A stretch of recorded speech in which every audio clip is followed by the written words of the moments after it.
There's been some renewed interest in John Carpenter's The Thing these last few days. Sorry to bring it up. I know it's a sore subject for us, that movie. As you guys know, Yeah, the lost episode, unfortunately. one of many. Thanks, Yeah, Dan. that's right, folks. We made Marvin watch The Thing at one point. The video was corrupted, forever lost to time. Unfortunate. But this week there was a 4K restoration screening of The Thing at the Academy Museum of Motion Pictures. Dusty's got a story on it, a little, not about that thing, but something related to it. But at this screening, Bong Joon-ho was there, who's the director of Parasite and his new movie. What is it? The one with Pattinson. Robert Pattinson's in it. I can't even think of the name of it off the top of my head. Mickey 17. Mickey 17. Thank you, Marvin. Oh yeah, that one. But I've been seeing a lot of people debating the debate that seems everlasting about who was infected at the end of The Thing, Childs or Mac.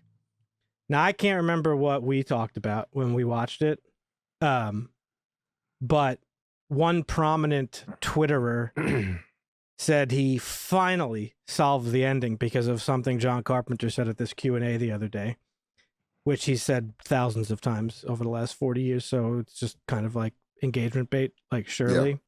Yeah. But this guy was like, I know who's infected and who isn't. And John Carpenter has said over the years he knows, but the actors don't know, and it's whatever.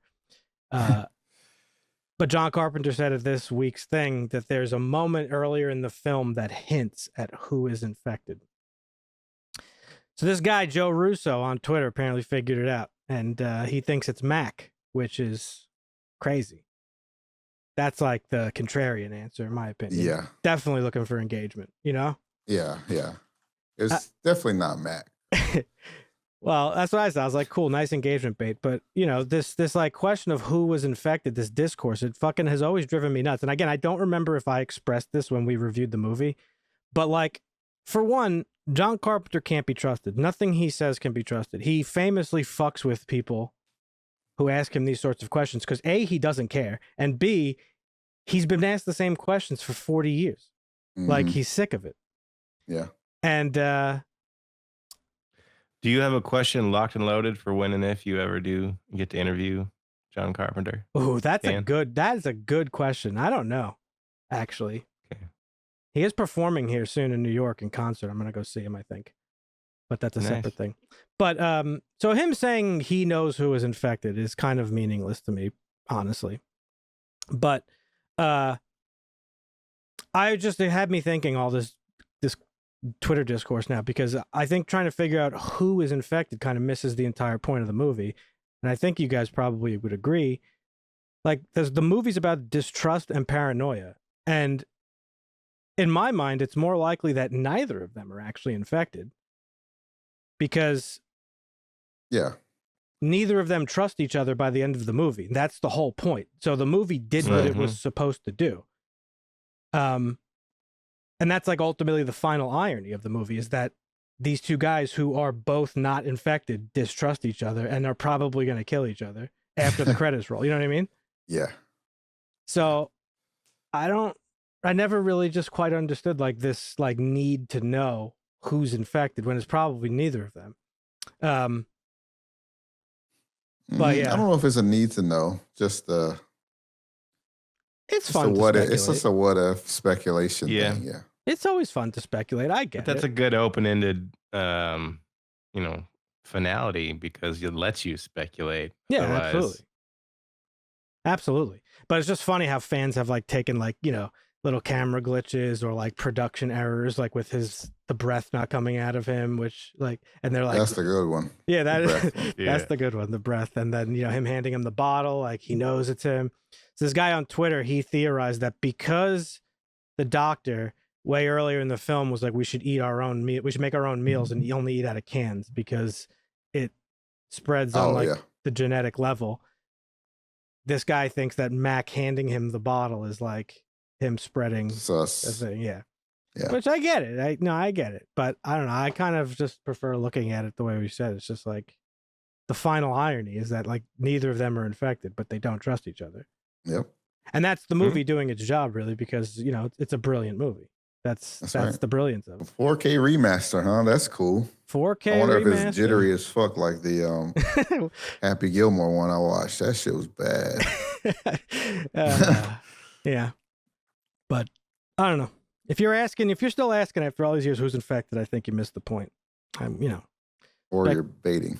Or you're baiting, yeah, which is more likely the case in this situation. So yeah, neither of them are infected. Boom. What the hell are we supposed to use, man? Harsh language?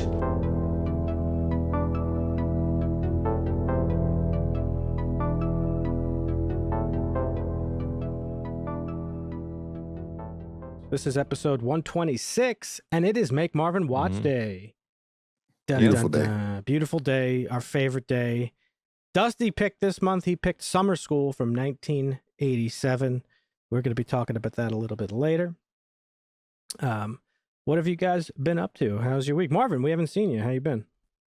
Oh, I've been good. I've been watching some random stuff, kind of. So me and Ben, shout out Ben, we watched Tombstone. He's been wanting to get me to watch that for a while. Classic. He told me. I was like, bro, you're infringing on the show. I'm just joking around with him. I'm a little jealous I wasn't invited. A little fucked up, but whatever. Oh, damn. Well, hey, it was just kind of like a spur of the moment thing. I'm joking. Because we were playing the game. We were like, all right, if we lose a couple in a row, we're just going to watch Tombstone. Because we've been trying to watch it for a while. He's been trying to get me to watch it for a while. So that's what we did. Yeah, he wanted us to watch it as a Make Marvin Watch episode. Oh. He had brought it up to me a few times. Did you like it?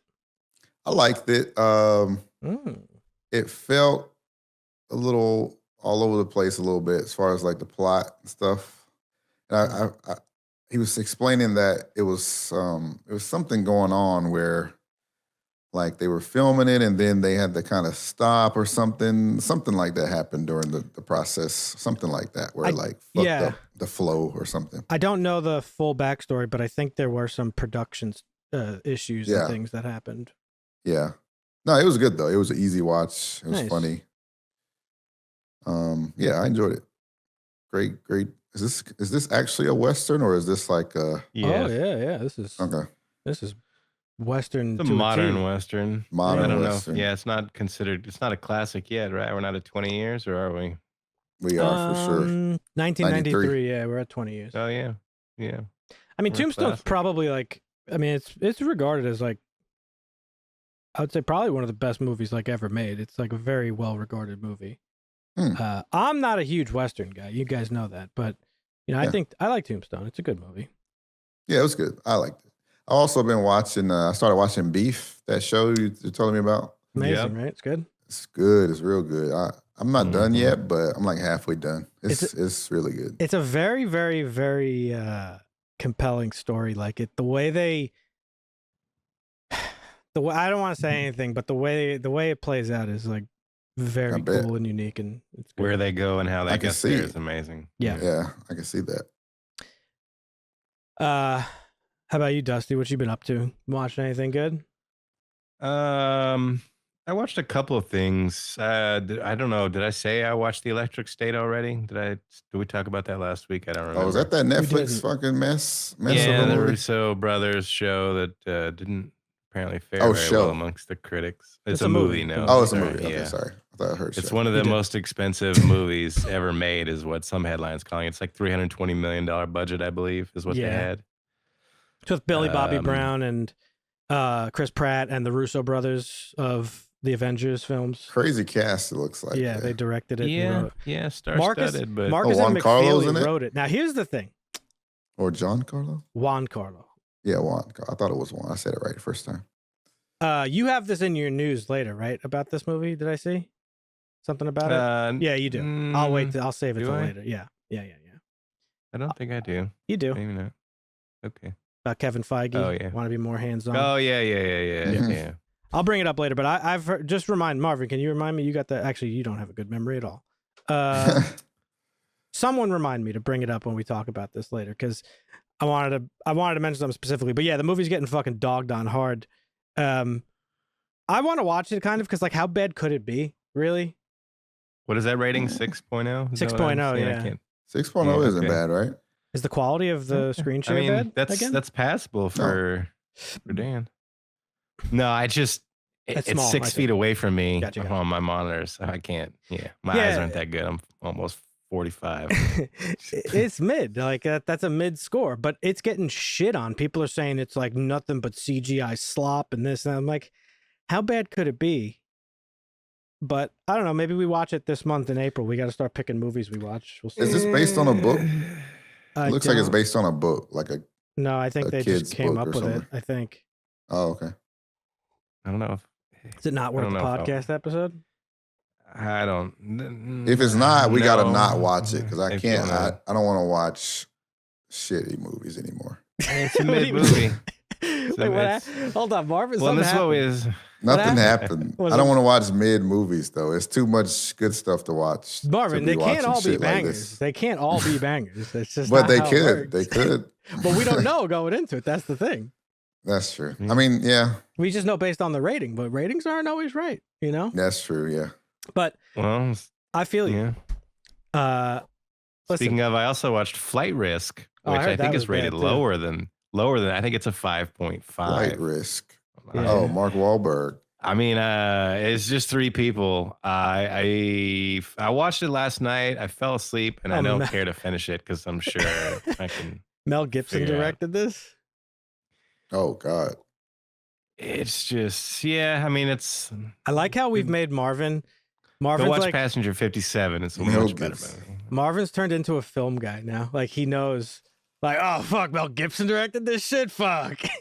Speaking of, you've seen that? I was more so thinking like, did he make everyone take a fucking shot of ivermectin before they fucking started filming? Oh yeah, there's probably a prerequisite to get on set. You have to take that and some hydrochloroquine or whatever the fuck that shit was. What were you asking, Dusty? Oh, I was asking if he'd seen Passenger 57. No. Oh, I don't think so. I've seen Passion of the Christ. Because didn't he make that or something? Yeah. Too many flight movies. Well, that's not a Mel Gibson. Yeah, that's just a flight movie. You've seen Passion, Marvin? That's surprising. I've seen Passion, yeah. Oh, but your family's like giga religious, right? Yeah. Is that why you saw it? Yep. Is that part of your indoctrination? Probably. I feel like you went to, we saw it in the theaters, I'm pretty sure. Really? Yeah. You know, my grandmother was like big into the church when I was growing up, and Disney did a Moses movie like back in the day that like her church took everybody out to go see.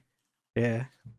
You're talking the animated one or the? Yeah, it was animated. It was called like the Prince of Egypt or some shit. I think it was the Prince of Egypt. Yeah, that one's good. That shit was fire. Val Kilmer actually voiced Moses. Did he? I didn't know that. Yeah. That was a good movie though. Oh fuck, Ralph Fiennes was in that. Michelle Pfeiffer, Sandra Bullock. What a Danny Glover, Jeff Goldblum, Patrick Stewart. Holy shit, this cast. They probably made this. It was fucking. What was the budget on this? I don't even know. $800. Right. Back in 1998. Oh, actually $60 million.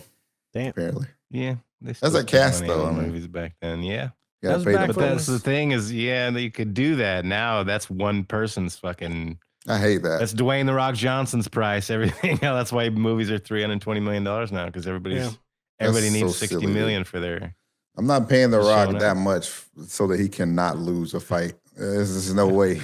That was back when Disney was actually good. Yeah. Yeah. Hey, what's the other movie though? Inside Out. That one was good. I haven't seen that. Yeah. I saw the first one, not the second one yet, but. Yeah, they're both good. Yeah, Inside Out was sick. Not as good as the first one, but still good. Yeah. So you don't think, just to get back to where we were, you don't think the Electric State is worth watching, Dusty, for the podcast? Not really. Okay. No. Right. I mean, well, it depends on what else we have that could be put in the schedule. I'm going to need help because I was looking through what movies are available and glum. pickings are slim. All right. I got one movie on the list and I got to do the Make Marvin Watch pick, but everything else wasn't looking good. Yeah, I don't know. Be a Make Marvin Watch month. Marvin's really pushing for every episode to be a Make Marvin Watch episode. No. I just want to try it to see what happens. Oh, I did do one other thing last Sunday, I think it was. What is it? I went to a Oh, you actually like did a thing in real life. I thought you meant like you watched something. I went to a wrestling event. Oh wow, like WWE? Not WWE. It's called Deadlock Pro. It's actually kind of local here out of Backyard Durham. wrestling, right? Nah. I mean, kind of. It's Wait, like an indie. It's like an indie wrestling company or whatever. There's always indie wrestling companies. Is it your out mom there that who's come big into wrestling? I can't remember. My grandma. My grandma is. Yeah. Did you go? I went with my buddy Hunter, the guy that went to the Galaxy Con. Mm-hmm. Shout out. It was really fun. So I had been to WWE when I was like, I think it was like my 8th birthday or something. Okay. But we were in the nosebleeds, so it was like whatever. And then we were like right like second row. Oh, that's awesome. It was awesome. Yeah. My dad actually brought out been to a major WWE event in your adulthood? Nope, I have not. Oh man, yeah, missing out. Yeah. They actually brought out some. This little company is getting kind of big, so they brought out some older talent. They brought out this one guy, Tanaka. I know him. I think he was from ECW or WCW, one of those two. One of those. Yeah. And this other guy they brought out is another guy. His name was Kenta. I think he was just big in Japan. I don't know if he crossed over much or whatever, but it was great. Big in Japan. That's and they had some song. Oh yeah? Yeah. They had some other like smaller talent guys, but it was sick. They had like a 3-way match. The main event was a dog collar match, and it was a women's like title match. So they were like connected by a dog collar with a chain. Damn. That shit was fucking badass. It was awesome. Best $50 I ever spent. $50? That's a bargain. $50. Was it in like 3 hours? It was like 6 matches. Was it in like a school gym? No, it was actually in this place called the Armory in Durham. It's just kind of like an event place. Nice. Stage in the middle, chairs. That's cool. Yeah, it was sick. Yeah, my dad used to take me to wrestling all the time when I was little. I've been to so many WWE events. I've been to some big ones. We went to WrestleMania 10, maybe? I can't remember which one. In that area. It was when Bret Hart beat Yokozuna for the title. Oh, shit. I used to love I've never wrestling. actually been to a major event like WrestleMania or SummerSlam or anything, but I've been to several events. The highlight would have been Milkamania. It was here in Sacramento where Kurt Angle came out with a truck and sprayed down Stone Cold Steve Austin and Stephanie McMahon with milk. Yeah, I don't think I remember that. That was because that was legendary. I don't remember if that was that was like the ECW merger, and Stone Cold was out there berating all the ECW guys for not wearing his shit or whatever. I don't remember if that was in response to, it might have been after the fact, but I know Stone Cold did the beer truck thing at one point. I remember that too. Where he sprayed everybody with the beer truck. I used to be really big into fucking, it was like me too. That was when Kurt Angle was the good guy. I stopped watching it really before the "You Suck" chants. I stopped watching it really when like the merger with WCW happened, or when they bought out John WCW. Cena turned heel. I know, I saw. How do you feel about that? I was watching Marvin? that. I couldn't fucking watch. Oh, couldn't watch. Not a fan. Marvin's one of those weirdos who thinks John Cena is better than The Rock. I mean, come on, give me a break. John Cena is better than The Rock. Oh, come on, John Marvin. Cena. The Rock never released a classic rap album. That's fair. That's fair. I didn't watch much this week. God, I think I haven't brought it up because I didn't want to turn you off because I kind of want you to watch it, Dusty, but I'm like this close to being done with Yellowjackets. I really don't want to continue watching it. It's only because I'm like a completionist that I'm even continuing to watch it. That bad, huh? It has gotten so bad. Okay. Like stupid doesn't even begin to describe this show anymore. Yeah. It feels like Lost, where they went in thinking with a cool idea, they just didn't know what to do with it, and they couldn't. I'm gonna be honest. So they're just juggling shit. It's worse than Lost. Like this season, last season I thought was pretty decent. This season specifically, nobody in this show is likable. You don't have anybody to root for. They're all fucking annoying, both as kids and as adults. I can't believe that anybody's watching this show. If anybody's watching this show, it's like an rough. anthology, whereas each season is different? No, it's about a group of girls in the 90s. They're a soccer team. They're flying to like a competition or a tournament. Their plane goes down in like the Canadian wilderness. I remember that. Yeah. Okay. But no, every season's the same. It's just each season is like unlocking because the whole show is built off of the premise of like, what did these girls do out there that was so fucked up? Like something bad. Yeah, what happened? So you know they survived, but they survived. Yeah. Do you have any information on the symbols that were scratched? Oh, okay. Nope. Yeah, that's cool. We've reached like the cannibalism portion though. Like we had like theorized like they definitely cannibalized each other. Well, now that's like the norm. They like did that. They're doing these crazy like barking at the moon fucking dances and shit. Let's go. And like the mystery of like what did they do out there? There's not just one thing. It just continuously is getting more and more elevated, and it's like just so fucking stupid. It's just so stupid. Damn. So it seems like the show, you know, the late stage, like 5-6 season thing is just happening a little earlier with some of these shows lately. I think they're running out of ideas too quickly. I think it's more what Dusty said. Like they had a good idea and it wasn't a fully fleshed out idea. Because Lost always felt like, to me, as a bystander, because I never watched Lost, it always just felt like it was kind of like a paint by numbers, like writing it as it goes type of season, where other shows you could tell have like an end goal at some point and the middle part's fleshed out. I think I continually bring it up. Breaking Bad is probably a good example. I think Breaking Bad, you could tell there was like a clear ending initially planned out, and they just kind of like fleshed out the middle. Same with Better Call Saul. Same with like The Sopranos, probably, and all the great shows. All the greats. Yeah. One other thing I did watch too, it was like a week or two ago. I forgot to bring it up. I thought about putting it on the list to watch, and then I was like, nah, this probably isn't something that we could all watch together or for the show. Maybe it's not strong enough, but I wanted to watch it on my own because it looked funny. But this movie here, The Parenting, very, very funny. It has a 5.7 on IMDb. Do not let that fool you. Okay, this is a great example, Marvin, of why you can't be trusting ratings, you know? Yeah. Because this shit was funny, okay? I really enjoyed this. It's got a couple of no-name guys, but Brian Cox is in it. Edie Falco, speaking of Sopranos, like she's just randomly in it. Hank from Breaking Bad's in it. Lisa Kudrow, Parker Posey, a couple big names, but it's a story about this couple. They rent like a countryside house for the weekend so their parents could meet.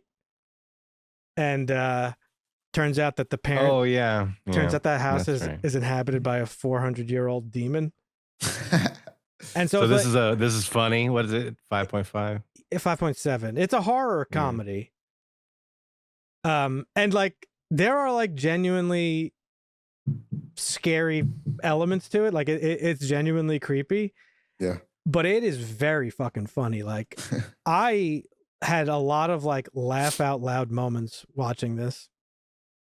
I was interested not because of the cast, but the guy who made it, Craig Johnson. He directed a movie a couple years back called The Skeleton Twins with Kristen Wiig and Bill Hader, which is a very good movie, like little indie comedy drama movie that I've always really liked. So I was like, oh, cool. Yeah. Very funny. Highly recommend it. I don't know why it got a low rating. Is it parody like what's the Wayans brothers parody horror? Scary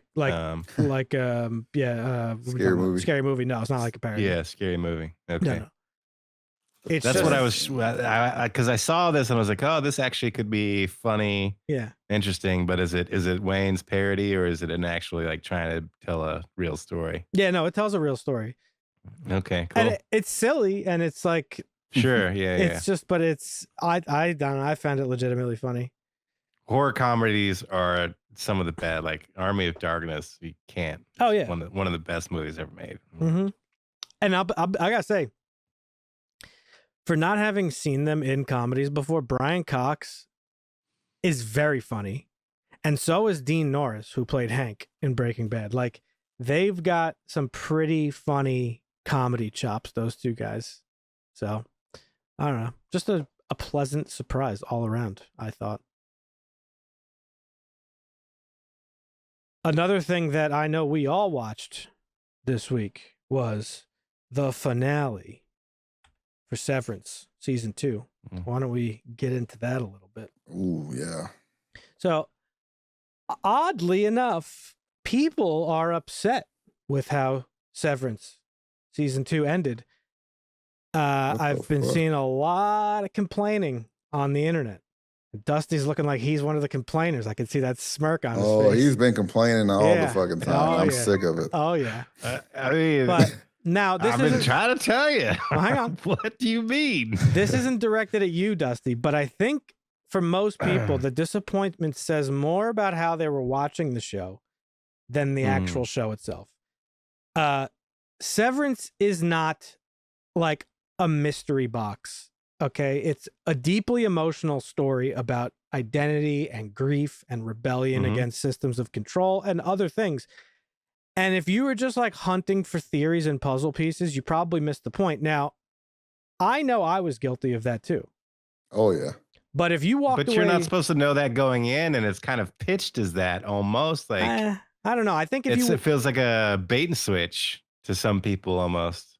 I think if you walked away... the work is still... mysterious and important. So that hasn't changed. I think if you walked away disappointed, like, I don't think the show let you down. I think you just weren't really kind of watching it.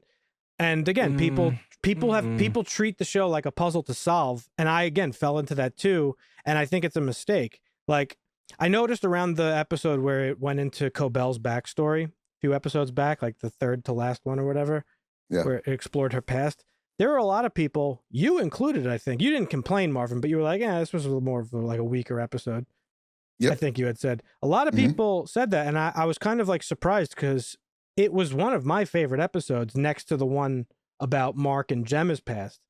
And I'm not saying this was your take, but for a lot of people, it just seemed like because the show for like 1 second dropped the whole like super mysterious sci-fi shtick, people like lost their minds about it and were like, oh, this is fucking boring, nobody cares about this, when I'm just like, well, this is like a really important piece of character backstory, because as we found out, it like informs the next steps of Cobell's behavior and possibly going forward in the show. So I don't know, I like that. But you know what Severance is doing, and I know you guys know this, but and I think a lot of people are missing it somehow, is it's telling that type of story about identity and grief and like the parts of yourself that you have to give up to survive, kind of. And so I think people watching for clues and like all this shit every week kind of just like lost sight of the bigger picture. And then when it ended, I think that's why they were disappointed. I'm curious what we all thought about the finale and season 2 overall. So let's dive in, Marvin. Let's do it. Hit me. I got to lower my heat. Oh, dude, I thought it was an amazing episode. Where do I even start? I'm trying to remember. It was such a long episode too. Spoilers, by the way, if you we get like the first haven't gotten that. Oh yeah, big spoilers. We get like the first convo between Audi and Any Mark, which was really cool to see, and the way they did it was great. Yep. It reminded me of like The Expanse, where they have to communicate, and it's like a delay, but the way they did it was like, oh, it's instant, just for the sake of television or whatever. So that was cool. Audi Mark, he definitely was lying his ass off. That was concerning. I don't think he was lying, actually. It's funny though. I get why you think that. I think he just didn't know how to answer because he didn't think it that far through. Yeah, that's fair. He definitely lied about the reason that he reintegrated. Yeah. But I think what he did was worse than just straight up lying. Because it shows that he gave such little thought to it that he doesn't even recognize Any Mark as like a person. Yeah. And that was a big part of this season of like the Innies developing, like this season really stressed that their identity and who they are as individuals, not just worker bees inside clone people. You know what I mean? Yeah, they for sure see them as just small little parts of themselves and not their own person. The fact that Mark didn't like even a compartmentalized version of themselves. Out of sight, out of mind. The fact that he didn't even consider that he would be like basically taking any Mark's life away. Right. Is crazy. Yeah. Which is ironic because that's what Lumen is creating as compartmentalized versions of yourself. Right, exactly. Well, I mean, not really, man. I thought it was cool to see, on the other hand, Dylan, though, basically recognize his any as being his own person and like finding comfort in his confidence and that sort of thing. I thought that was cool to see. Yeah, that was nice. It was a really good story arc. And I think, you had kind of given her some shit initially when they... yeah, she still cheated, but I mean, it is what it is. Yeah, but I think she had a nice little come around. Like she didn't. Yeah. Because they were. She confessed. Well, I think it strengthens their marriage overall. I don't know if we're ever going to see them again, but I think so because I mean, it depends on how you look at it. I mean, if you look at them as their own person, it's kind of weird. It's like he's still him, and it's like a different version of him. So it's like. He's hoping that she could see what she sees in him in Audi Dylan. Yeah.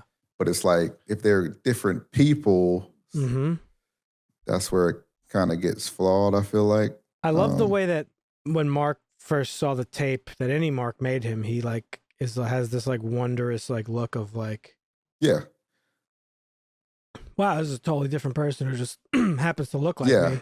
That was great. Yeah. They did it really well. Yeah, they did. The one I feel for the most is Helly because heartbreaking. Obviously, Helly's Audi has no type of concern or care for her any. So even if this reintegration thing that Mark was talking about were to happen, Helena would never do such a thing. So it's like she's literally just a prisoner of this.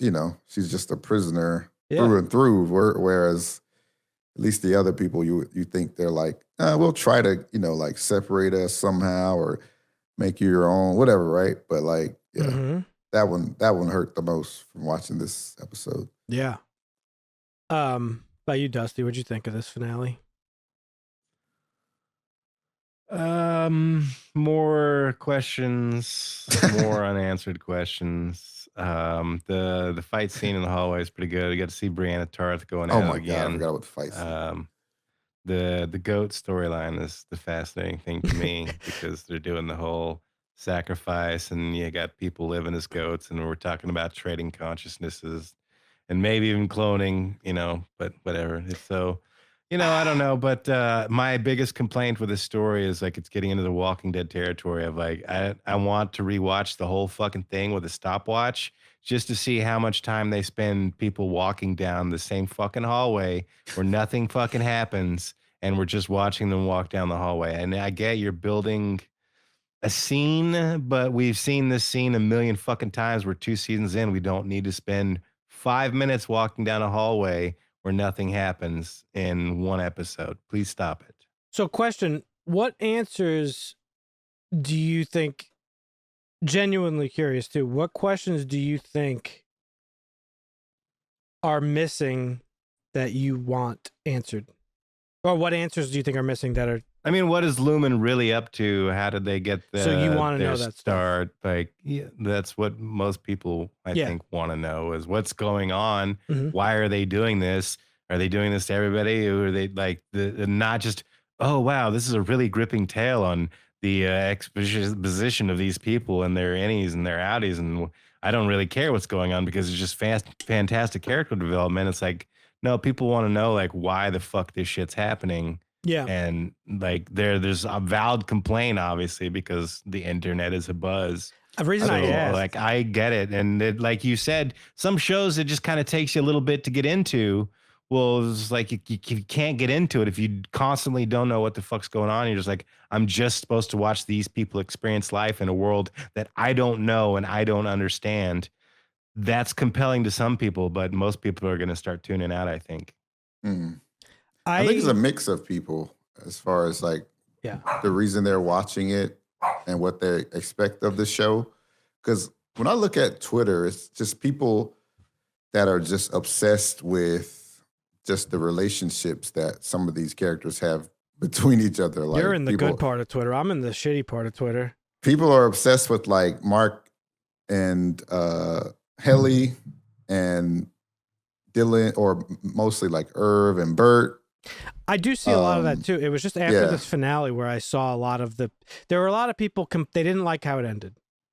And they were upset that, spoilers, any Mark at the last second decides to not leave with Gemma. After the buildup of 2 seasons of, is Gemma alive? What are they doing to her? Oh, fuck, she is alive. Oh, they're torturing her, basically. Oh, we got to get her out. Here's the master plan. We got her out. And at the last second, he's just like, nope. Nope. Sucker. It was like that tweet I posted. I don't think I will. The Cap thing. Like. Yeah. And people, rightfully so, are like, what the fuck, Mark? Because that's what you're supposed to feel. Well, I don't even know. I mean, the buildup was there. But this is why I think people people who have that opinion, I don't think really understood the show. Or don't understand. But it was excessive too. Like the marching band played longer than you'd would at a Super Bowl halftime. But that's just Lumen chaotic stuff. That's just Lumen chaotic stuff. If you have a problem with that, that's totally fine and that's worth debating. I just meant like the sorry, I'm like fucking dying. The story itself, like that part of it, that beat of like, oh fuck, like he didn't leave. What does that mean for the future? Like, I think if you had a problem with it, because I think, here's what I think. I think a lot of people have been rooting for Audi Mark this whole time, for the reconnection of Mark and Gemma. When I think, I don't know what the creators, what their like intent is, but if I had to guess, you're supposed to be rooting for Innie Mark and the Innies and recognizing them as people, or at least having this like inner battle with yourself of like, oh fuck, like I definitely understand both sides of it, right? I think it's a battle, like you said, and some people will feel both, but some people will prefer like, oh, I want this couple to succeed, or I want this, and I think I do think that's their direction. I think they designed it that way. Because I had this conversation. Or it could just be a way to continue the story, and that now Gemma's out and Mark's going to be fucking stuck in there. And for the next 2 seasons, they're going to try and fucking break Mark out of the goddamn building. That was my only concern, is I don't know where the third season is going to go. Have no idea. But I am open to that because, I mean, that's kind of what the whole show has been like. Like, I don't know where this is going. I mean, so we're continuing that. That's cool. I mean, I had this conversation with my aunt about the Innies and the Outies because her initial approach was like, oh, well, fuck the Innies. And I'm like, how could you be watching the show and have that opinion? That's crazy. And it's like, that's the whole point of this season specifically. Like I told you, like we all know, like, yeah, they're people. Sure, we get it. But like this season did like it put such a microscope on that fact of exploring them as people and their relationships and like their passions and their loves and all this stuff. And he has that really like nice moment with Helly where she's like, no, you got to do it because like we can't be together based on who my Audi is. Like, she's like, what do you think? She's going to like, okay, cool. Your Audi's going to reintegrate you or whatever. You think Helena Egan is going to do that? Like, no, like we can't be together. So just do what you got to do. Yeah. And so it was like a really heartbreaking moment. And like your heart breaks for like Irv in this episode, like everybody really, because I like, are we ever going to see Irv again? I don't know. It seems like a farewell to him. Taking everybody to the train station. That's the interesting part. Yeah. I would want to see Irv again, but I don't know what it looks like. Yeah. Who knows where we're going? But the fact is like people were just unhappy that like, I think like this, the whole point was to get Gemma out and then like you didn't see it through. You kind of did, but you didn't go the full gamut. But like, yeah, I get it. But also, I feel like I kind of am happy for Mark because, you know, I don't know. It was just a nice moment. But for me, what it was like a last attempt at, because like Haley earlier on in the episode, she was like, we don't know how much time we have left and this and that. Yeah. And for me, that's what it was about. Like, we may get to the first episode of the next season, and it's just like it didn't even last that long, right? Like they kind of get like kicked out or whatever the case may be there. Right. But for what I felt like, they were just like defying their fate that that was laid out for them, and trying to stay together as long as they possibly could, even if it's for like 10 more minutes or whatever. Yeah, of course. They chose to live even if it kills them. Like, yeah, for like a second, because they know really exactly. It's like they are ultimately not in control of their own lives. Exactly. Yeah. So that's what I saw it as, just like a last ditch, even if it's 5 minutes or whatever it is, right? And I thought that was beautiful, really, and I thought it was beautifully done. That last shot of them like running towards the camera, I thought it was great. Yeah, and they had that like childlike sort of love that they've had all season. I thought that was excellent.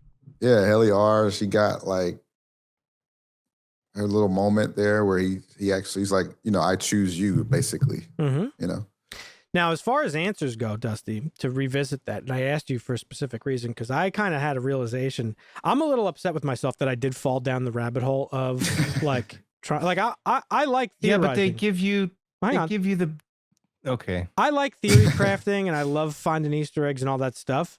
But I actually think now that I'm looking back on the season and I'm actually thinking about it from like an outside perspective, I don't really think a lot of that shit is going to mean anything or be answered. I think a lot of it is just there for like weird, like kind of subtle little like, little mood things or world building things. I don't know that we're ever going to find out a lot of this stuff. Like like the elevator ding that like usually when you're coming out, specific. Like there's different pitches. No, that's specific. There's a high and a low. And then when she came out of the cold harbor, there was no ding, even though she transitioned. Like those are that's what I'm saying is like they build up this stuff in certain areas, and then you're made to think like it's all puzzle pieces. Well, and then some of those puzzle pieces don't make any fucking sense. You're like, well, this one doesn't fit anywhere, and they're like, well, it's not supposed to fit anywhere. I don't remember if it was Ben Stiller or one of the writers or creators was like, we don't know. Talking about the last episode, we don't know. Is what the quote was. And I'm like, okay, wait, we don't know as the audience, or you don't know as the creator and the writer of the fucking show? Because if you don't know, then that tells me everything I need to know. But you don't know, you're just fucking making it up as you go along, like Lost. And I think they know. I think those things that you're saying specifically, like the dings and shit, that's like cinematic language. That's just them. Like those are like little subtle hints that like something is happening or something is different than you're used to. Yeah, but then we already got that with like the dolly zoom thing when they changed in it to their attunement. Well, that you like mean when you get a pair it with the ding? Yeah, it zooms in while the camera's pulling away. Yeah, no, but what I mean is the dings are like subtle hints and clues about certain elements of what's happening. Like I don't know what they are, but that's what I think that what I meant specifically is in answers is like. We're never going to find out what the fucking doppelganger things are in the office that we saw in the woods. Like, that's just there to be fucking weird and, like, to kind of give you a little bit of a hint. I don't know if that's ever going to get paid off. I don't know if we're ever going to find out, like, why the rooms are named what they're named. I don't know if we're ever going to find out, like, really a lot of the stuff that I think was being theorized of what Lumen's doing. What was the goat room about? I don't think we're ever going to really What learn. would have happened if they would have sacrificed Gemma and the goat? Like, what were they? What was the Lumen cult hoping would have happened there? Yeah. Like, how are we ever going to know that? That's going to piss people off if we never know that. Like, that's you built it all up and you did this whole thing. And then if you just leave it there and you move on to like more character development and don't answer it and build up this other thing because it's crazy cult, people are going to be like, yeah, I don't fucking care anymore because you're not telling me anything. I think there's parts of those things that we'll learn and that are important. I think other parts are just sort of little like, little Salt Bay flavorings to just kind of spruce things up. But I just kind of now got the impression that like the show's not really about like answers. Obviously it's about people, what happens when your pain and your love and your past and it's like everything that makes you human. Right. As we talked about, this is about what makes you human. And we did get a confirmation about speculative stuff that we talked about with like what Lumen's doing in terms of like trying to eliminate repressing trauma. I still think it's a more all feeling type of thing, because why are the other people there refining? What are they refining? I think each emotion, each one of the 4 tempers is related to each of the refiners. Mark's is trauma. Well, whatever the other 4 is, I don't know. Or the other 3. They're refining somebody they know that Lumen set up. You think they were all refining Gemma's emotions? I don't think they were all working on a cold harbor. They may have helped some, but I think they were all I think they're all refining their own thing, and that Lumen needs them. I think they all are assigned to their own temper, so to speak. They all represent one of the 4 tempers. But so like, you know,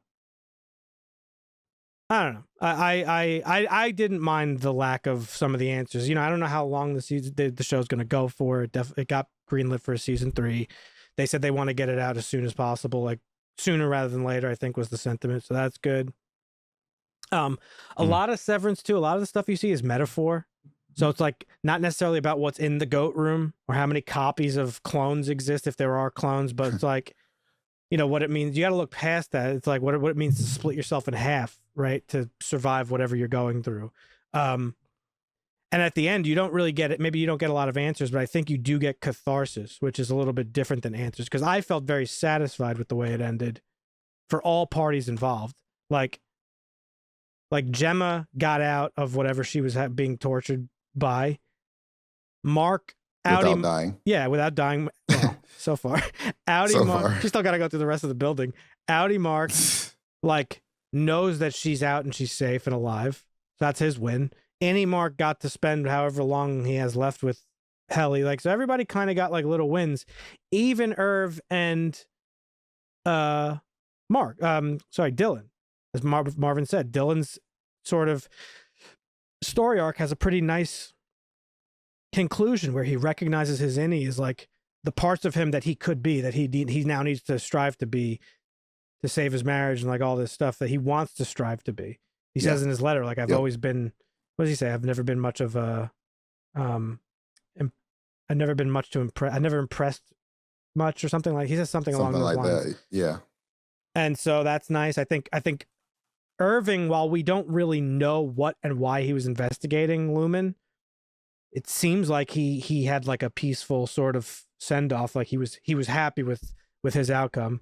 Again, will that play out more? I don't know. But so I think there was some catharsis in the ending. And, you know, I just don't know that the show anymore, like, I don't know if it has to like reward the audience for cracking codes and stuff. Like, again, we said earlier with like The Thing, like that stuff is fun and I love it. But is it, I don't think that's, I think that a lot of people like myself were just like really like focused in on that shit when we shouldn't have been. I mean, but it's going to be divisive that way, because when you create a show this fucking far out there and you kind of tease elements of it, people are going to want to know automatic. I mean, it's just in our nature to, if we're enjoying this, kind of want to have more informed, No, I get the data, frustration. So. I get the frustration. I'm simply saying, like, if you're frustrated, maybe just, step back instead of waiting for plot answers.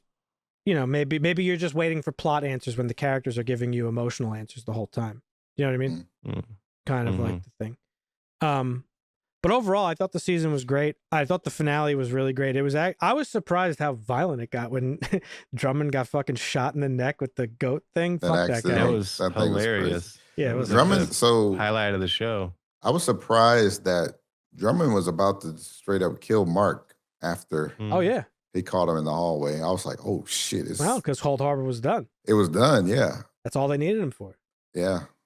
I was just shocked. Like, oh damn, they really were gonna just kill them both after they finished. If we're talking about speculation, right? The 4 tempers, as we've said in the past, we know that they represent malice, was it woe, frolic, dread, and malice, and they all represent emotions that Kier believed needs to be controlled, right? Negative emotions. Yeah. And there's this painting of him taming the tempers, right? Yeah. So I just think at this point, like in terms of answers, it's pretty obvious that's what they're doing, right? Like they're This is just the modernized version of them trying to do what Kier wanted to do his whole existence, was eliminate those emotions.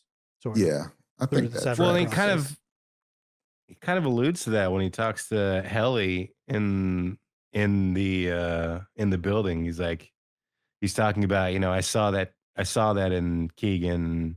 I see it. I hadn't seen it in a long time, and I see it in you. Like, it's Kier, that fire.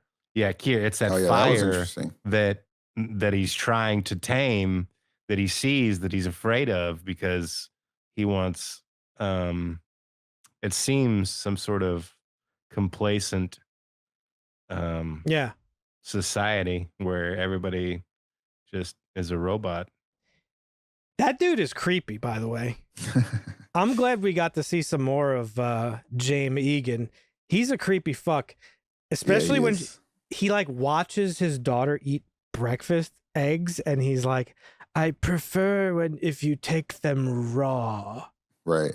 I don't know if you remember, but and she was just eating a boiled egg, just with the knife and fork, meticulously slicing it. But Kier Egan, I remembered from I think season 1, they had mentioned Kier's favorite breakfast was raw eggs.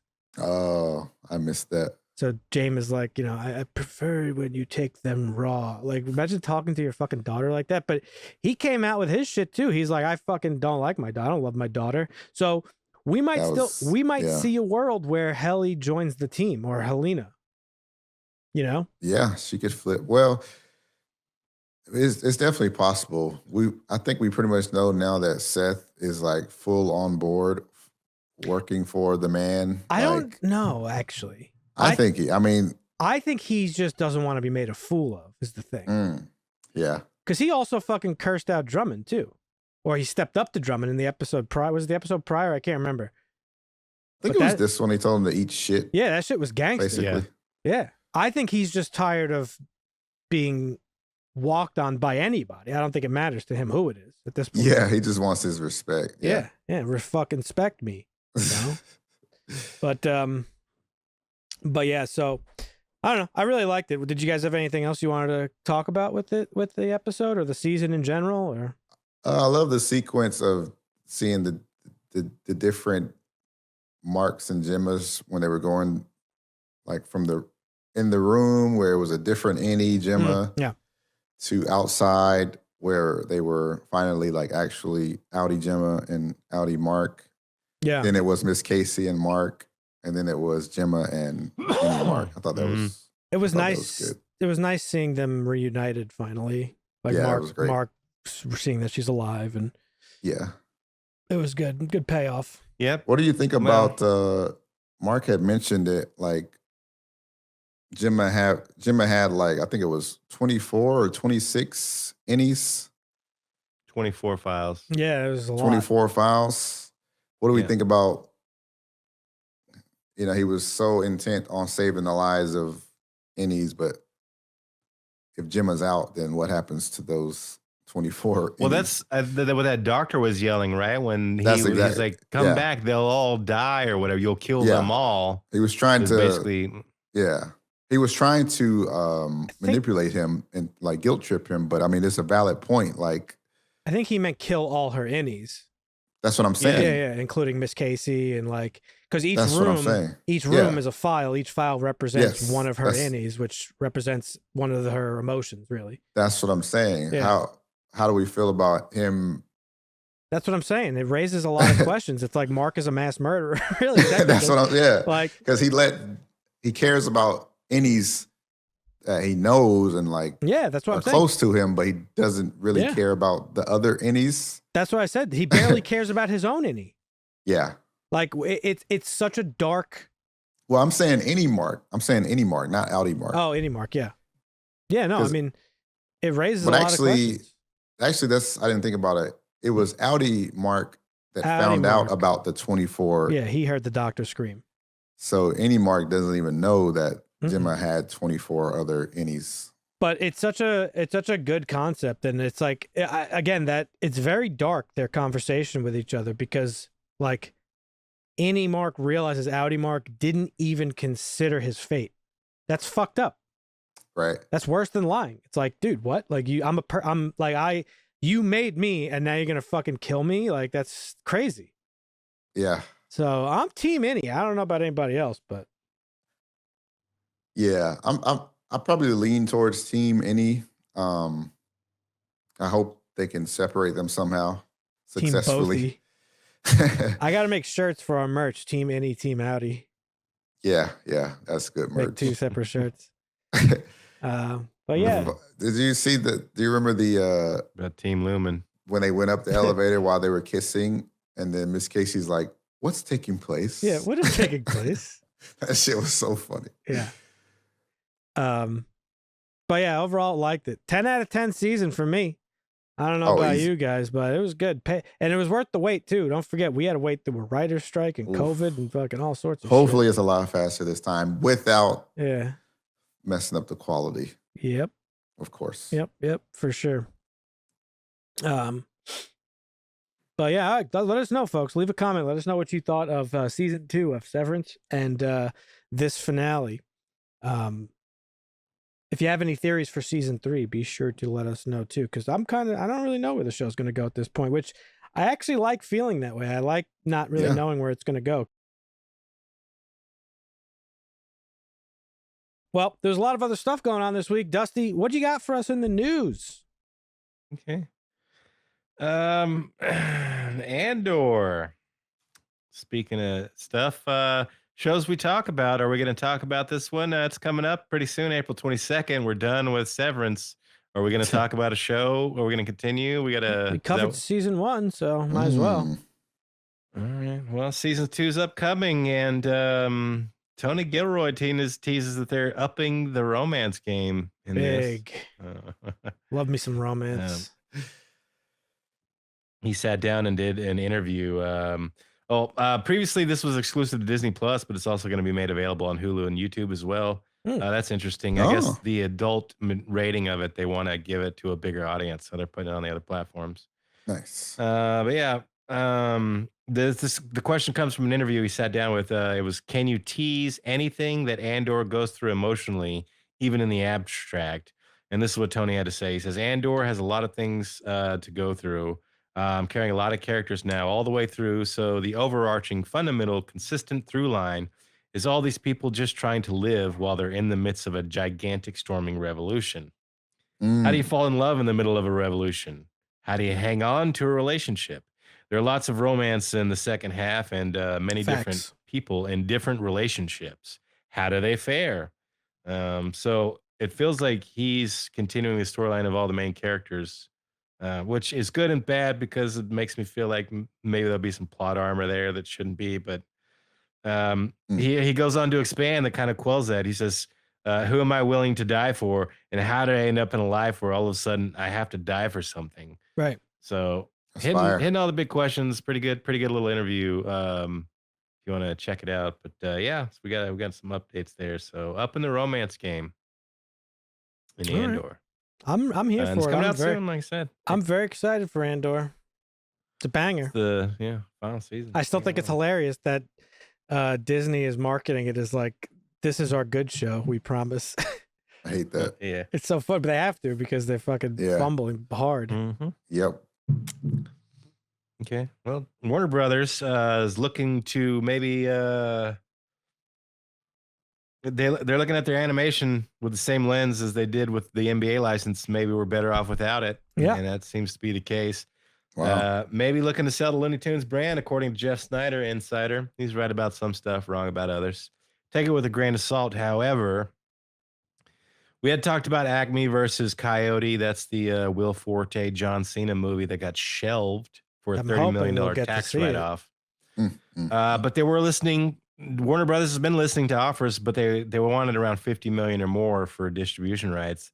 Apparently, Catch Up Entertainment is on board for that. They actually got the rights to The Day the Earth Blew Up, which is a Looney Tunes movie that didn't do too well, but it wasn't promoted. I think it said $8 million at the box office right now. It opened on the 14th, so it's been out for about 10 days. Yeah, they were already. It was like $1 million or two the opening day, and then it was a few 100,000 here and there, 3,000 theaters. Yeah, they're already throwing it into streaming.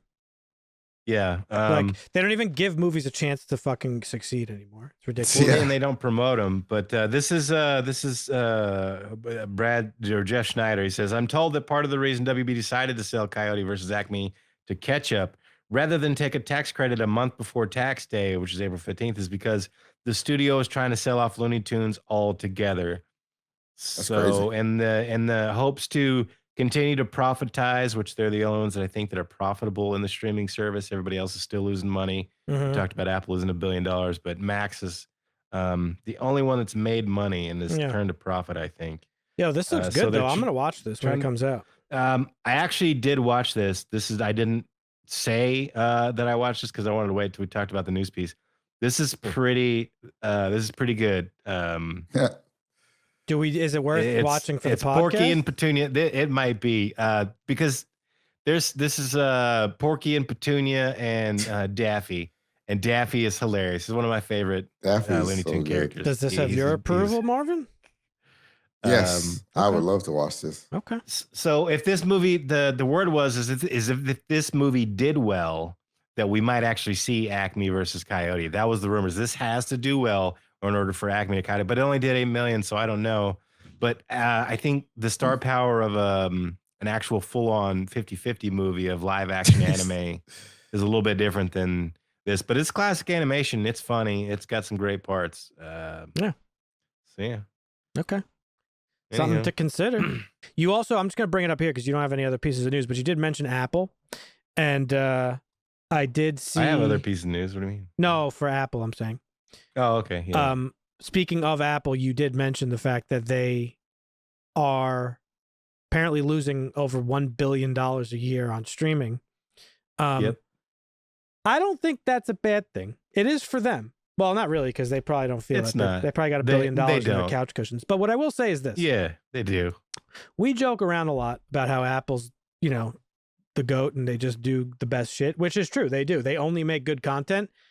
I think it's awesome that they are investing in quality entertainment and willing to lose money to invest on quality entertainment in a sea of companies that are doing the opposite. They're cutting corners and cutting and pinching pennies and doing all this stuff and putting out shit. At least Apple is willing to take a loss to do good content, and I hope it pays off in the long run.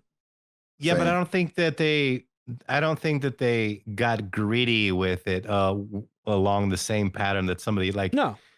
When Disney bought Marvel after the cinematic experience that was phases 1, 2, and 3. Disney owned Marvel by then. Yeah, but they didn't own them at the beginning. Yeah, they did. Beginning of phase 1? Disney didn't own Marvel back when the X-Men came out. I don't even know. When did Disney buy Marvel? Let's see. I could be wrong. I don't believe they was. They were definitely in. When did Disney buy Marvin? I Googled. Marvin, when were you purchased by fucking Disney? They could buy me for shoot, I'll take 10% of that. Okay, so Disney bought Marvel Entertainment in 2009 for $4 billion. And Iron Man 1 was 2005 or 2003? 2008. Oh, okay. So it was okay. Yeah, the movie was probably in production. So they did, time. I mean, this stuff was going on when they bought them. But anywho, like they got big on this bloat, whatever, and Anyhow. No, I don't think Apple's gotten greedy so far. I think they're consistently making good stuff, and I'm happy. And yeah, they're just putting out more content because they have a big base, and like they started, but it's not overbloat like what we've seen. And they don't have big budgets that I can tell. I just edited the movie for the video for our Gorge review, and let's not forget the Gorge was Apple's biggest release to date. And they claim it's responsible for an 80% increase in subscribers. So what they're doing might be paying off, and viewership rather, I'm sorry. So what they're doing might be paying off. We'll see. Yeah, hey, they can afford it. Yeah, definitely. And while we're on the topic of redo iPhones and sell them every year so they can pay for any fucking thing they want. Exactly. That's the plot. All right. Well, we talked about it a little bit. The next Avenger movies and the Russo brothers. Apparently, Feige will be holding the hands of the Russo brothers and making sure they look both ways before they cross the street because fans are scared. Because the Russo brother movies outside of Marvel movies have not done very well at all. Yep. So I had said earlier I wanted to say something about this. Now, this is interesting because I know the movies haven't done well. We watched The Gray Man. That was their last movie. That was not that great. It was okay. It was okay. Yeah. Like they're capable directors. I'm more interested in the fact that this movie was written by Christopher Marcus and Stephen McFeely, who wrote most of their good Marvel movies. They wrote they wrote the first Captain America, they wrote Winter Soldier, they wrote Avengers Endgame, they wrote Infinity War. They wrote a lot of the banger Marvel movies. So now I'm curious. Is the Russo brothers glaze and the Marcus and McFeely glaze? Is it because they're all great at what they do, or is it just they're good at making Marvel shit? Interesting question. Well, that one, I mean, we've talked about the Disney and Marvel way that they make movies, the formula, if you will, and that the Russo brothers are good at the Disney Marvel formula, and that's all they're good at. Because if you take them outside of that, where it's not storyboarded already, it's not mostly CGI'd, the action scenes and everything, and you have to do a little bit of character building here and there in between, they can do that, and they can tell a good story because most of the pieces are already there because it's already characters that have been around for 50 to 100 years. So, so maybe Feige's the one. Maybe Feige really is the glue that binds it all together. Yeah. On their own, the Russo brothers and Marcus and McFeely can't seem to recapture the magic that they did in the Marvel movies. Yeah. Insider Daniel Rickman, he said Kevin Feige has concerns about the Russo brothers directing the next two Avenger films. However, at this stage, replacing them isn't an option.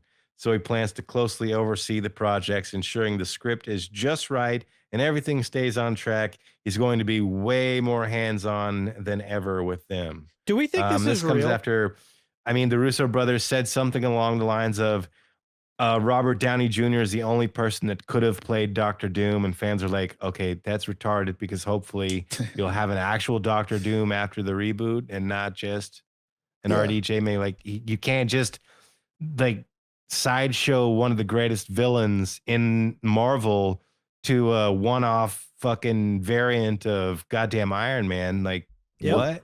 True. I hear you. This is true. And they've been made other comments too, but yeah, we'll see.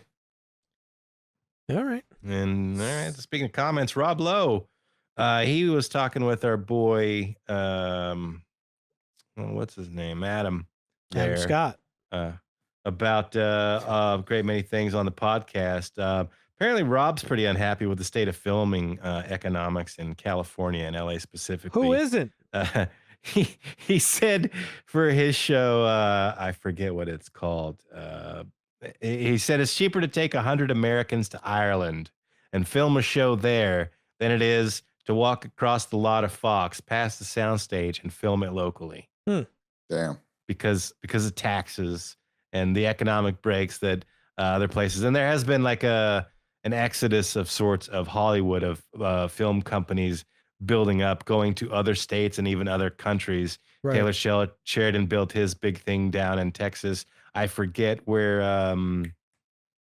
Whose podcast is this? This is Rob Lowe's podcast. I'm pretty sure. But Team Coco podcast. Coco is Conan O'Brien's podcast network. But yeah, this is Rob Lowe's. Literally is Rob Lowe's podcast. Gotcha. So, yeah.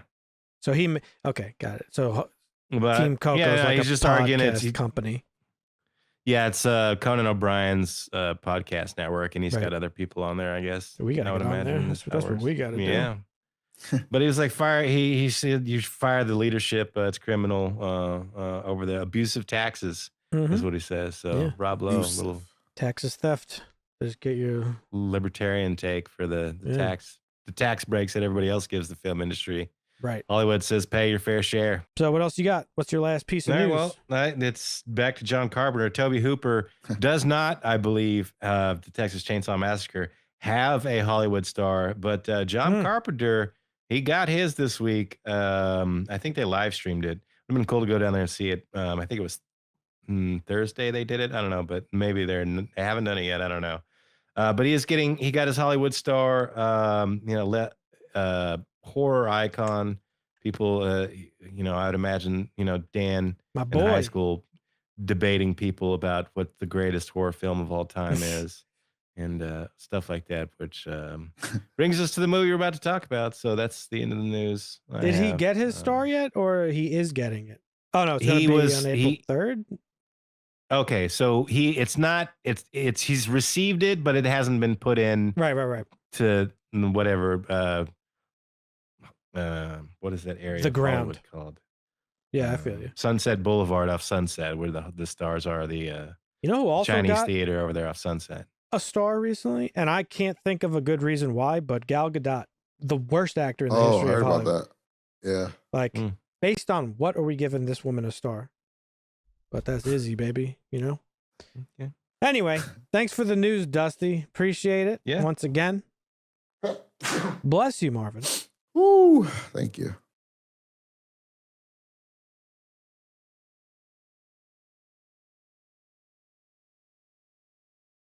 All right, folks. Well, it is Make Marvin Watch Day. Dusty had this month's pick. Once a month, we take turns making Marvin watch movies that we think he should have seen and he hasn't. And there are a lot of them. And this month was Dusty's pick, and he picked Summer School, Carl Reiner film. So let's get into that. This is a movie about Freddie the gym teacher. He gets called in to teach summer school. He has to teach remedial English in high school if he wants his tenure. And he's a gym teacher. He doesn't know how to really teach, and he only took the job for the summers off. So he gets tasked with teaching these really lazy and stupid kids. And there's some shenanigans along the way and perhaps some lessons to be learned as well. It's directed by the legendary Carl Reiner. Yeah. 9 Emmy Award winner, 3 as an actor, 4 as a writer, and 2 as a producer. Yeah. He did The Jerk? He did The Jerk, yep. Directed The Jerk. That's another movie we made you watch. He's been in movies. He's been all over the place. He's a legend. And he gave birth to Rob Reiner. He worked with Mel Brooks back in the day. Like he's like if you were talking about movie guys, he'd be a Rat Pack guy with comedians. Oh yeah, I mean he's part of like a big time crew back then. But and this movie stars Mark Harmon, Kirstie Alley, Courtney Thorne Smith, who was in Melrose Place, Shawnee Smith, who ended up recently, she's been in like the Saw movies and all around the industry. So some other 80s staples. That was her. Yeah. There was one other person who I thought I recognized and I didn't. Oh no, I did recognize her. It was the chick who plays the Italian student, Fabiana Odenio. She played a lot of vagina from the Austin Powers movie. And I was like, who is this chick? She looks so fucking familiar. I had to look her up. But yeah, so that's Summer School. Dusty, what made you pick this one for Marvin to watch? I'm interested too. Well, like I said, I don't know. I didn't really have this.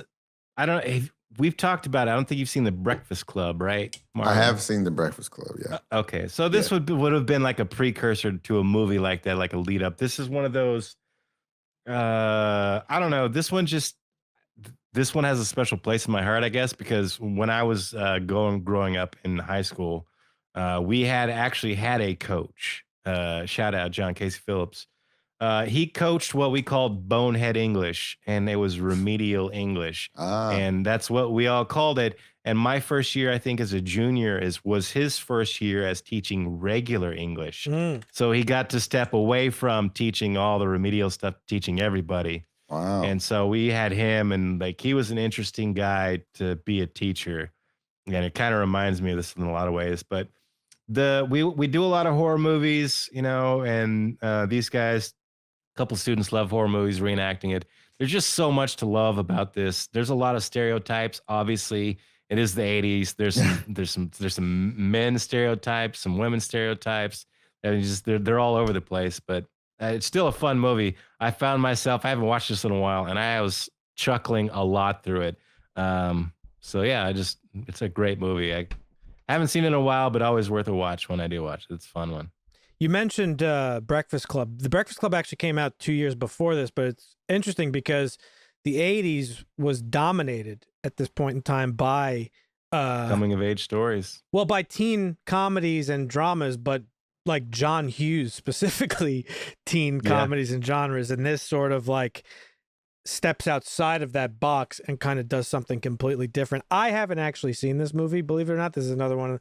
This is one of the few That's times crazy. that I also haven't seen something. So this is not just to make Marvin watch. This is to make Dan watch as well. But Marvin, let's hear. What'd you think? I thought it was good. I feel like it maybe didn't have some of the charm or charisma of some of the other 80s stuff that we've watched. Not that it was bad. I thought it was good. It was funny. But I didn't find myself caring too much about the characters, I would say, probably. Okay. Like their whole romance between our main guy and the other teacher he was teaching next to. I forgot her name. Freddie and Miss Robin. Yes. I didn't really find myself caring if he got the girl or not. I was probably more interested in like the students passing and that sort of thing was like more of the draw. I think that's for me. I actually think that's the point of the movie. That's kind of what I took note of too, because it kind of felt like because he kind of has a girlfriend anyways. He's like, I kind of got a girlfriend, so well, not that. I mean, like I said, a lot of these movies in the 80s were dominated by a very specific genre of comedy and like romantic comedy, teen romantic comedy, where the guy always gets the girl, and like it hit the same beats. But I was surprised. Because initially I was like, this movie's not that great. I honestly didn't laugh that often, but that's not because it was not funny or bad. It's just not like it's not a comedy that's like trying to make you laugh. I feel like there's some goofy moments in this for sure. Yeah. But it's more of like humor, and if you get it, you do. If you don't, you don't. Or if you like when the principal leans over and says, "Oh, so you actually used judgment." Yeah, when I say get it, I don't mean like you don't understand it. I mean like, it's either funny to you or it's not. You know what I mean? It's not like specifically trying to make you funny, make you laugh. Yeah. So initially watching, I was like, this isn't that. This is okay. It's not my favorite 80s movie I've seen. But actually by the end of it, I was really surprised at how smart the script was, because it's not really meant to be that kind of movie. It's actually a really nice, wholesome movie about like lessons to be learned and like growing and true. As like people. So I thought that was really interesting because it's a different approach to these types of carbon copy like 80s movies. Yeah, I like that the kids, like some of them just had improvements where some of them passed when they took the final test. I thought that was good. Like it wasn't just like it's a complete win. With realities. Like not everybody wins. Exactly, yeah. You know what I I'm like saying? that a lot about this. Yeah. It was very What was the like accepted, what's that? Because that's the movie South Harmon Institute of Technology. Shit, Lewis Black. It's kind of like that was like a modern retelling. That movie's so good. Instead I forgot about that movie. It's a great. It is another one like Justin Long. Great school movie. I've seen Accepted actually. Yeah. Oh really? Yeah. I love that. So movie. I mean that one has vibe. Those two movies have the same vibe for me, where it's about just like misfits who are kind of cast aside by most of society, where if you give them the right person, that person can reach out and touch them, and anybody can do things beyond their potential if they're just given the right mechanics. And I think it touches today, like as our president signs executive orders to try and dismantle the Department of Education. Like it's not necessarily about the institution itself. It's about the people. And I think this movie does a really good job of showing like people can do things, and it's about the people when you get the right people together.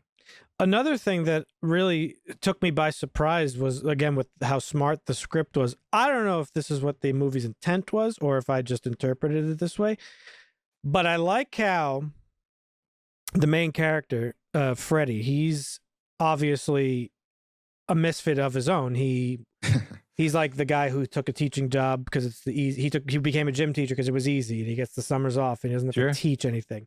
Yeah. So he's just like the kids, but he's like a genuinely nice guy who obviously ends up caring about the kids. Yeah. But what was funny to me is that Kirstie Alley, she plays like the straight-laced like school psychologist who's like an actual teacher and wants to see the kids succeed, and she's not immediately like attracted to him because he's a fuck up kind of guy. But she and the vice principal constantly see him as that, like a fuck up, and like he's gonna do some dumb shit or he's gonna do some scummy shit, but he never actually is. He's only doing what's kind of nice. And the moment for me was when, you know, what's her name? She Pam, she like is 16 and she's like trying to get with him. Oh yeah. And at first I was like, wow, this is like really fucking inappropriate. She's like in his bed and shit, and he's just laying there and stuff. Not that I ever expected it to happen, but like, you're just thinking to yourself, like, oh my God, like he's having a house party with 16-year-olds. That's super inappropriate. And like, she's in his bed. That's super inappropriate. She's living with him. That's super inappropriate. But like, he never has the intention of doing anything with. He's just being nice. And like, yeah. And there's that moment with Kirstie Alley where she like takes him aside and she's like, what the fuck are you doing, bro? You're like hooking up with a 16-year-old student. He's like, no, I'm just giving her a place to stay. And so like when that came around and that pays off, I was like, oh, wow. Like that's actually really like, it's just a very smart script. Like he's not, I don't know. I thought that was like a standout. It was coming of age story for the kids, but for him as well. Like, absolutely. He grew up quite a bit throughout the whole movie. Yeah. Never too old to learn a new lesson. Absolutely. I mean, I didn't find the movie that funny, but again, I don't think it like tries to make you laugh that often. I think it's just like, if you think it's funny. I mean, I was, like I said, chuckling along the way. Yeah. Several just like, and it's because I'm reminiscing about old stuff. Yeah. And like the way they do things. Cause I remember the 80s vividly as being an 80s child. But so all the interactions between him and not the principal, but the like principal, vice principal, whatever the other guy was, those were pretty funny. There's one of the moments that made me actually laugh out loud was when he finds out that he's dating Kirstie Alley, and he goes, I'll be damned, you're a heterosexual. And he goes, and a damn good one. A damn good one. Yeah, that was hilarious. That was very funny.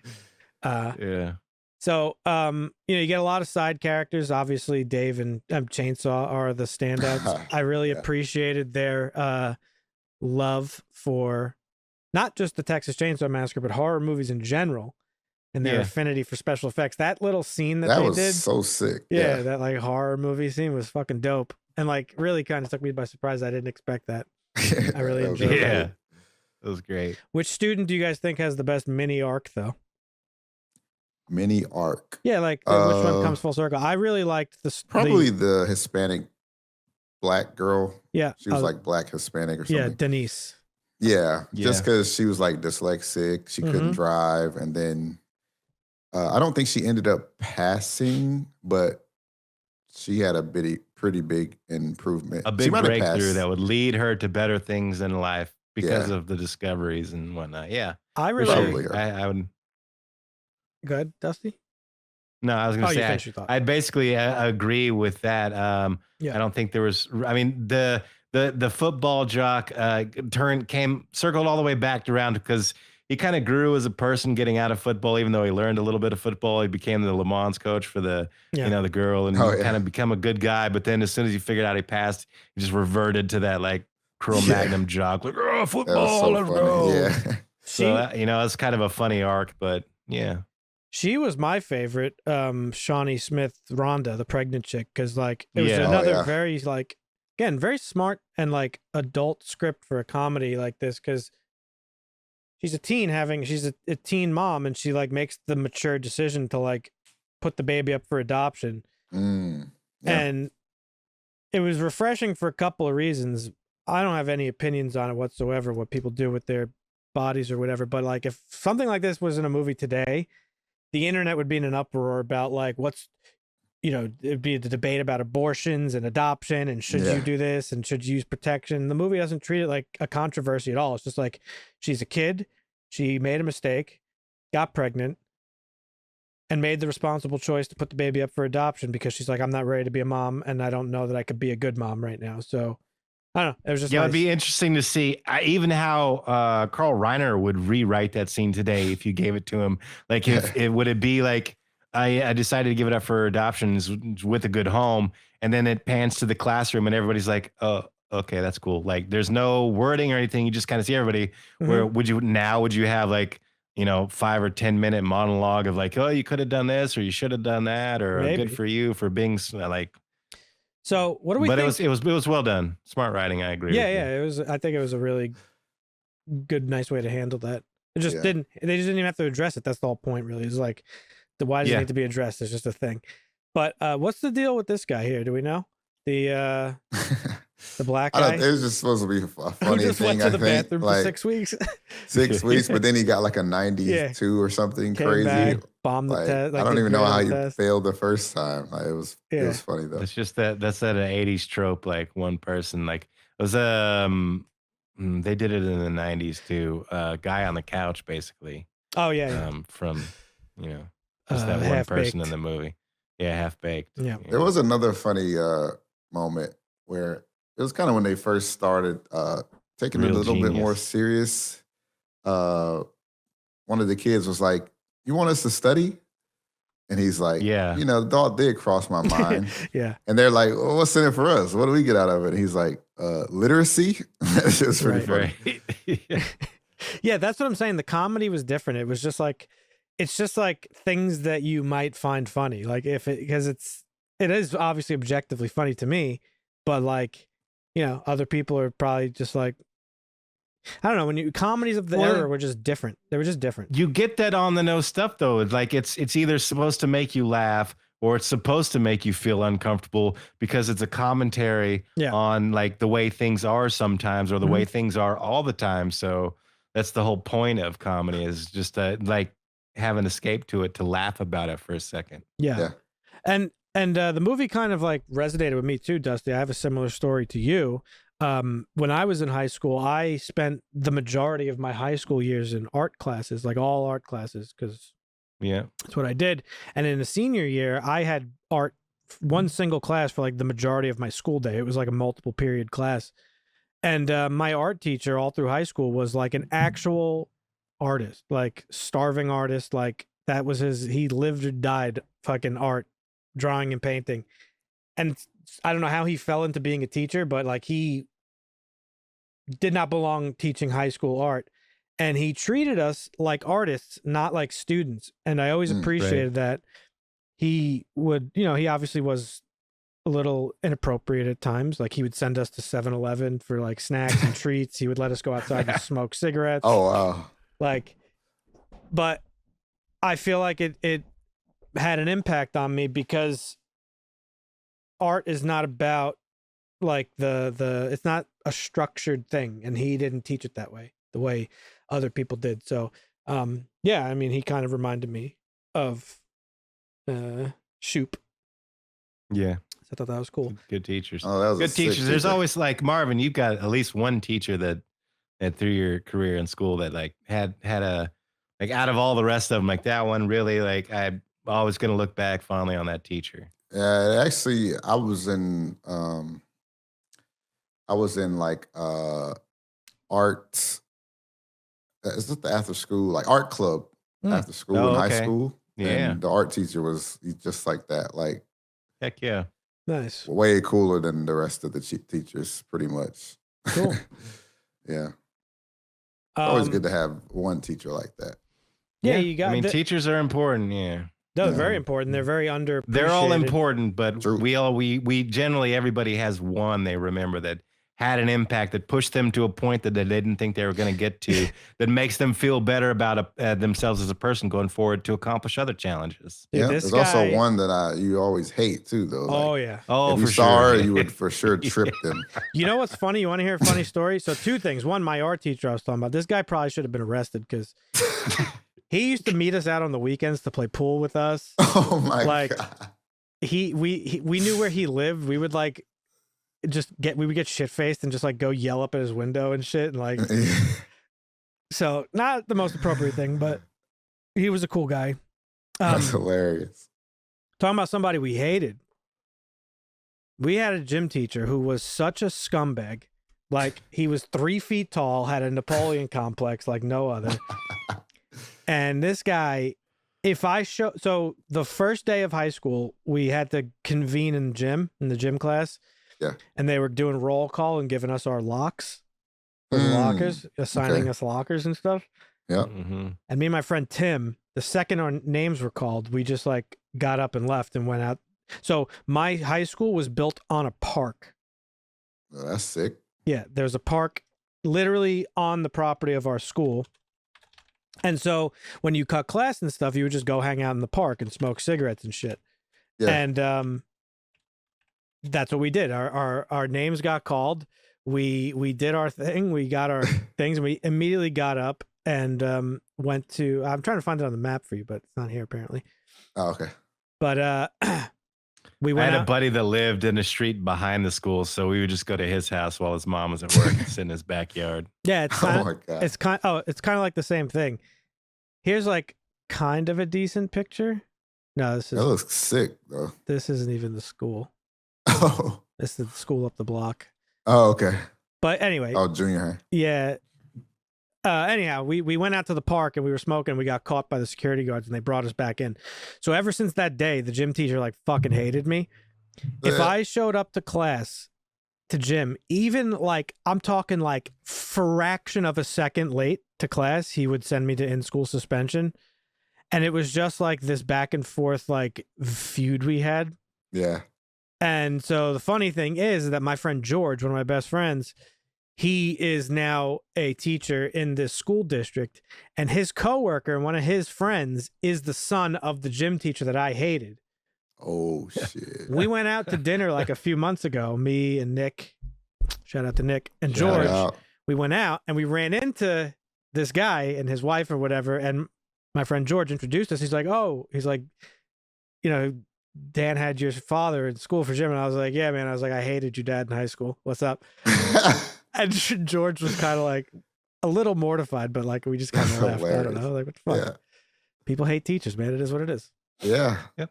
So that's my little story. I had the worst teacher, and it was in a class. You know, you had the friend where you guys can't even look at each other because you're just gonna fucking bust out laughing. That was me and Nick. Yeah. Yeah.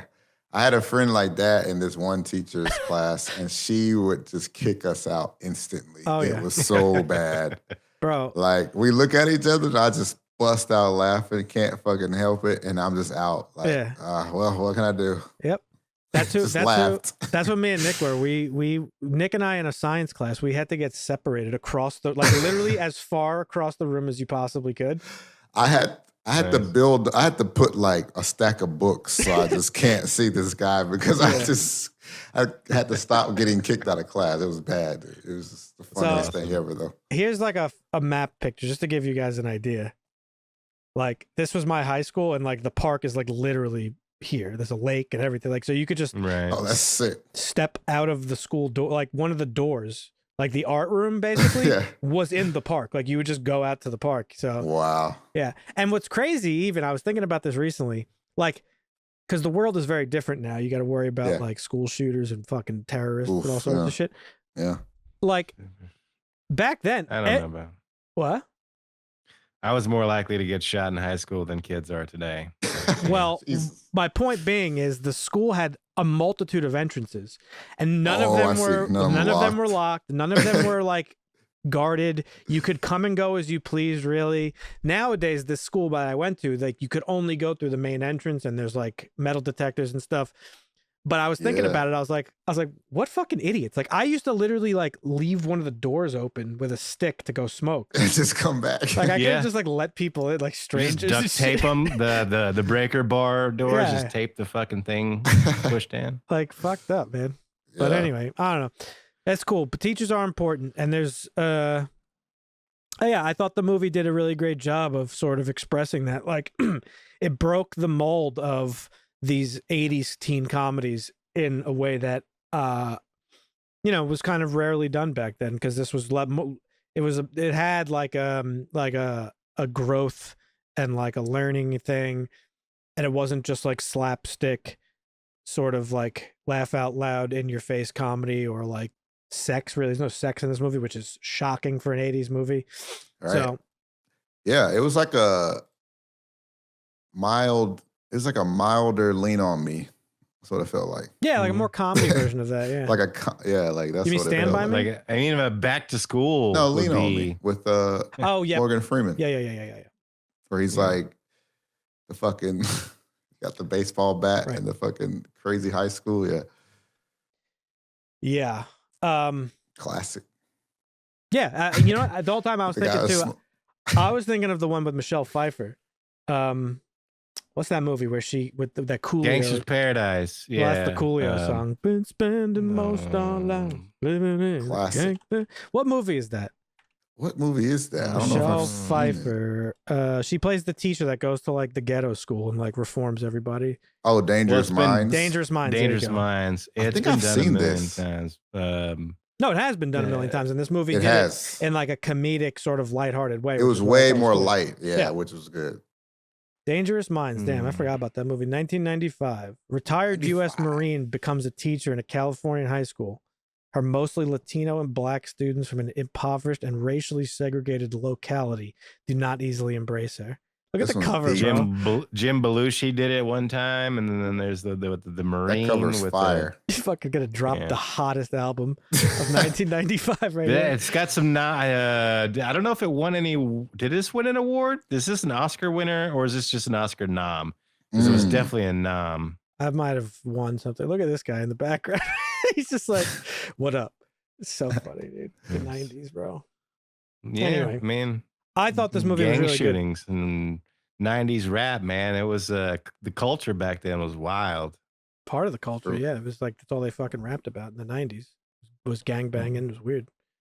No, that's not true. You had Tribe and stuff. Yeah, that's true. No, you're right. Yeah, that's true. But they were more products. I mean, no, that's just when you had that. Yeah, I mean, like Elvis was like, all right, we can't be showing him moving his hips on the TV. We're, like suppressing speech. But when 90s gangster rap came around, that was when the left and the right were like, okay, hold on now. can't be saying those things. It was just, it was funny. You're right, though. It definitely wasn't everybody, but I feel like a lot of the predominant ones. Oh, for sure. I mean, it's been pushed. Yeah. It sells. But, money talks. Oh, yeah. But yeah, so okay, Summer School. I thought it was great. Honestly, I thought it was pretty surprising. It's a fun watch. Yeah, it was. It was a good watch. It took me by surprise having not seen it. That scene. It's. I would even say it's like an underrated 80s gym. Criminally. I don't even hear much about it. I had never even heard of this movie before. Yeah.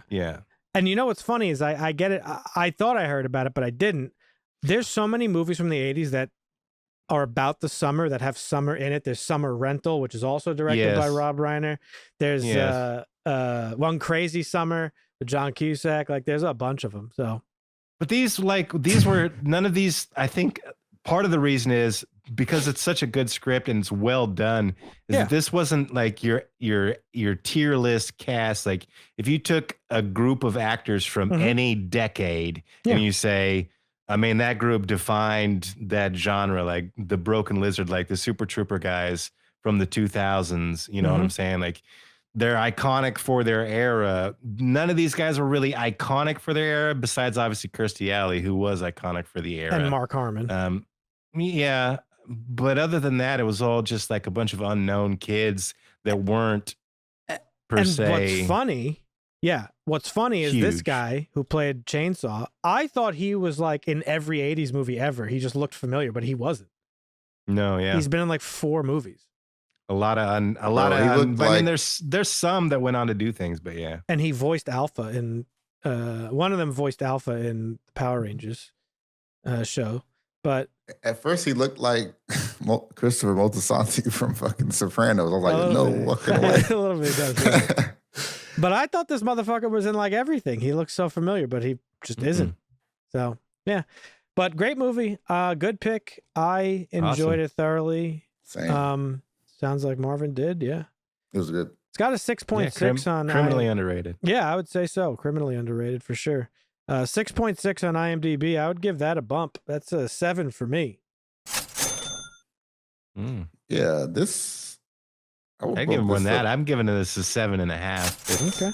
Definitely worth 7.5. I mean, well, what were your issues with this movie? Me? Yeah. I didn't really have any issues per se. I probably would have liked it to be a little bit funnier. That's fair.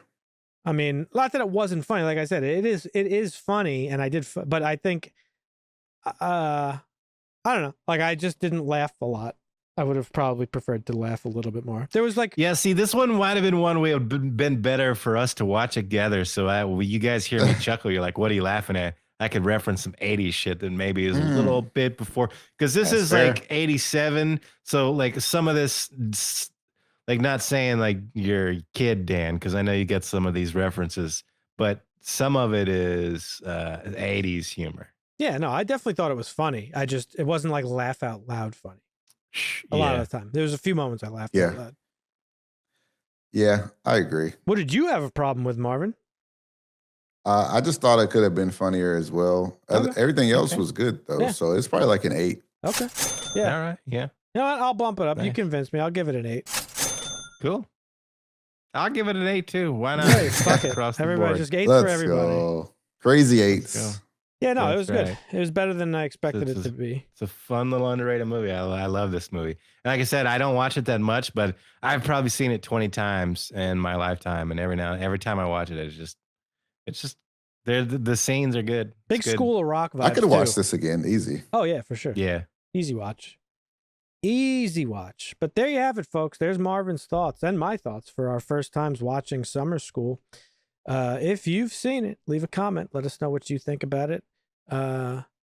Recommend other movies like it. I love these like sort of teen school comedies. Yeah. So that'll do it for us this week, folks. This is it. This is it for the month of March. Yeah.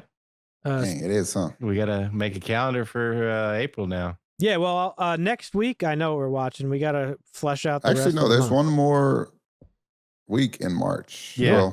Well, not for us. The 31st is a Monday.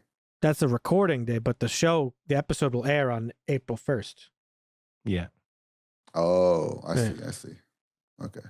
We got to record one more this month, but we're done releasing them for this month. Yeah. That makes sense. And next week is Companion. That's the one thing I did lock in. Okay. So, subscribe if you have not done so. Click that notification bell for alerts whenever there's new episodes that drop. We are available on all your favorite podcast platforms. If you're watching or listening over on one of those, please rate the show. And I think on Spotify you could leave comments, so don't feel left out. You could leave comments there as well. Nice. But yeah, do all the things. We would really appreciate it. You could check out our website, harshlanguage.tv. That's the best way to get in touch with us. And you could join our Discord where we do post our calendar for the month so you know what we're going to be watching, and you can watch along with us or interact with us, leave suggestions for things we can make Marvin watch or other stuff. Yeah, do everything, okay? Do it all. But thanks for watching and or listening. We'll catch you next week. See ya. Asta.